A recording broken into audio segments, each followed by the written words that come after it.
काल जवळपास 10 तास चाललेलं आंदोलन हे राजकीय हेतूने प्रेरित असल्याचा गंभीर आरोप मुख्यमंत्री एकनाथ शिंदे यांनी केलाय। पण मुख्यमंत्र्यांच्या दाव्यामध्ये खरंच तथ्य आहे का? जाणून घेऊयात एनडीटीव्ही मराठीच्या या रिपोर्टमधून। बदलापूरकरांचा आक्रोश। 2 चिमुरड्यांना न्याय मिळावा म्हणून बदलापूरकरांची आर्त हाक।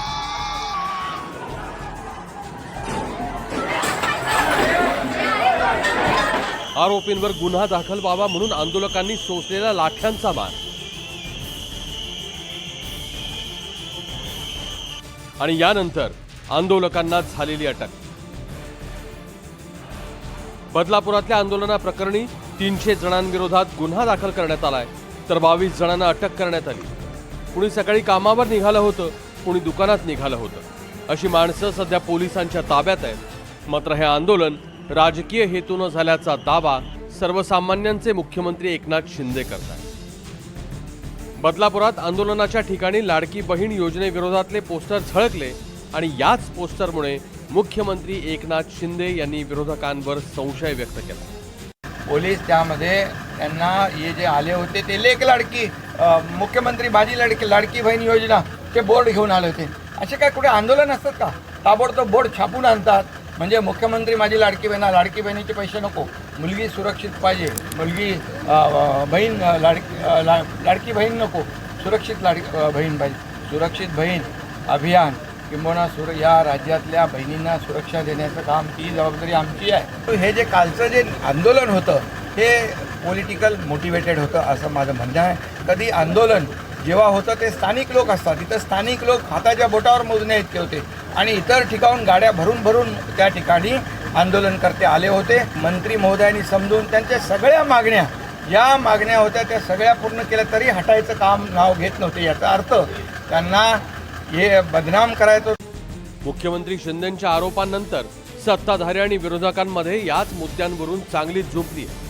आणि आंदोलन या महायुतीच्या सरकारमध्ये तो गुन्हा आहे आणि जर बलात्काराच्या विरोधात आंदोलन करणं हा जर गुन्हा असेल तर तो मला मान्य आहे। मला फाशीची शिक्षा या सरकारने द्यावी, पण आम्ही बलात्कार झालेल्या कुटुंबाच्या बाजूने उभं राहणार, आम्ही आंदोलन करणार आणि जोपर्यंत या राज्यातली प्रत्येक महिला आणि नागरिक हे सुरक्षित नाही तोपर्यंत आम्ही आंदोलन करत राहणार। या सरकारने आम्हाला जेलमध्ये टाकावं किंवा फाशी द्यावी।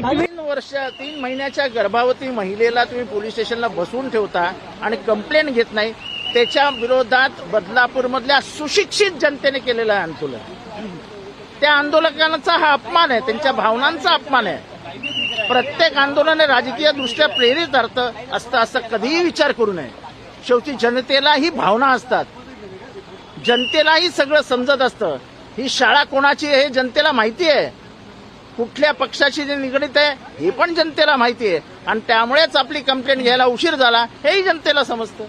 राजकीय फायदा म्हणजे माझी मुख्यमंत्री लाडकी बहीण या योजनेमुळे त्यांच्या पोटामध्ये फार मोठा गोळा उठलेला आहे। खरं म्हणजे त्या घटनेचा या घटनेचा काही संबंध नाही, पण जाणीवपूर्वक पोस्टर अगदी असे सुंदर असे पोस्टर छापून त्यांनी या ठिकाणी ते आणलेत आणि तुमच्या कॅमेऱ्यासमोर दिवसभर 10 तास झाले 12 तास झाले त्या ठिकाणी दाखवण्याचा प्रयत्न करतायत। मला वाटतं इतकी पातळी विरोधकांनी सोडावी, मला ह्याचं खरं कमाल वाटते। म्हणजे ही घटना कुठली आहे, त्याची तीव्रता काय, गंभीरता किती आहे हे आपण बघत नाहीये, फक्त आमचा राजकीय फायदा कसा होईल यासाठी काही ठराविक लोकांना इथे सोडून दिलं मी म्हणेल, काही ठराविक लोक। आणि तुम्ही आता बघा या ठिकाणी आंदोलनकर्त्यामध्ये स्थानिक लोक किती आणि बाहेरचे लोक किती हे आता सिद्ध होईल, कारण कॅमेऱ्यामध्ये सगळे आलेले आहेत। हे जे सगळ्यात जास्त आक्रमक लोक होते, अधिकार सगळ्यांना आहे आंदोलन करण्याचा, पण अशा पद्धतीने काही ठराविक लोकांना सोडून द्यायचं, त्यांना तुमच्याशी बोलायला लावायचं, इथे मुद्दाम शासन विरोधी पोस्टर बॅनर लावायचे।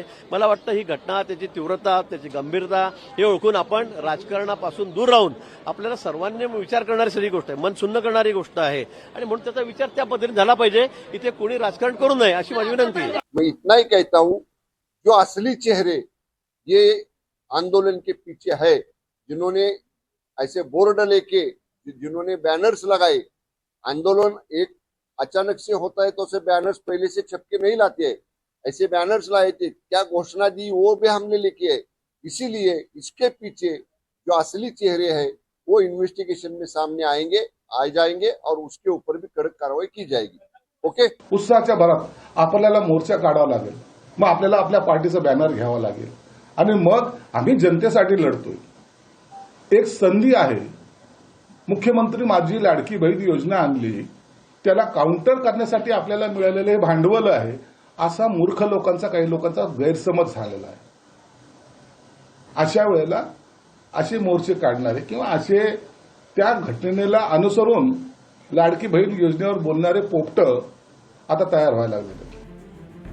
राज ठाकरेंनीही लाडकी बहीण योजनेवरून सरकारला धारेवर धरलंय. मुळात हा महाराष्ट्राच्या मुख्यमंत्र्यांचा जिल्हा. या जिल्ह्यातच जर कायदा धाब्यावर बसवला जात असेल तर बाकीच्या ठिकाणची परिस्थिती काय असेल याची कल्पना पण करवत नाही. आज सरकार लाडकी बहीण योजनेच्या द्वारे स्वतःचं कौतुक करून घेण्यात मग्न आहे.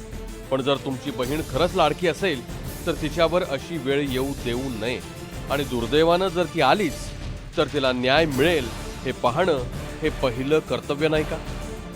जनतेच्या पैशातून बहिणींना पैसे देऊन स्वतःचं ब्रँडिंग करण्यापेक्षा ती सुरक्षित आहे ही भावना जरी निर्माण केली तरी खूप आहे. आंदोलन सर्वसामान्यांचं असो किंवा राजकीय पक्षाचं, पण त्या नराधमानं 2 चिमुरड्यांवर अत्याचार केला.